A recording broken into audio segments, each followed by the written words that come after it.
সিনেমাতে জার্নিটা কিভাবে শুরু হয়েছিল? আমি একদম প্রথম ঘটনাটা জানতে চাই। সিনেমাতে জার্নিটা একদম হঠাৎ করেই হয়েছিল। আসলে আমরা ফ্রেন্ডসরা মিলে তো সবাই মিলে আমরা মার্শাল আর্ট শিখতাম। একবার 31st সময় এমন হলো বিষয়টা, আমার মহল্লায় অনুষ্ঠান হতো রাতের বেলায়, তো দেখতাম যে সব মেয়েরা অ্যাট্রাকশন শুধু তাদের দিকেই থাকতো, ভাবটা এমন যে ওটাই হিরো। তা আমরা সব ফ্রেন্ডরা মিলে ভাবলাম যে আসলে মার্শাল আর্ট তো শিখছি, কিন্তু মানে ইমপ্রেসও কোনো কিছু করতে পারছি না, মানে কোনো লাভ হচ্ছে না কিছু। তাহলে কি করতে হবে, নেক্সট 31st আগে আমাদের অনেক ভালো ডান্স শিখতে হবে, আর সিনেমার ডান্স শিখতে হবে, মানে হিরো স্টাইল মার্কা ডান্স। তো কোথায় শেখা যায়, তারপর আমরা আজিজ ভাইয়ের স্কুলে আসলাম।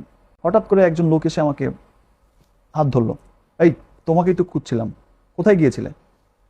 আমি তো মানে নার্ভাস, এফডিসির বাগানটার মধ্যে, আমাকে খুঁজছে, কোথায় গিয়েছিলাম, আমি কি করলাম?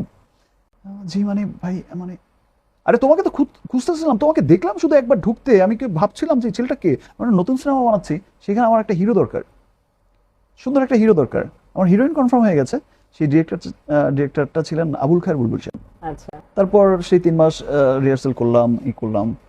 তখন একটা গান শুট হয়েছিল, আমাদের হোল নাইটে একটা রোমান্টিক গান শুট হয়েছিল। পরে তারাও এসছে, গানটা দেখলো। গানটা দেখার পর তখন এই সোহান ভাই, কুদ্দুস ভাই, এরা সবাই মিলে ডিসাইড করলো যে আমরা ওকে নিব। মানে ফাইনালি আসলাম, সেই আশাই আসা, আর ফেরা হলো না।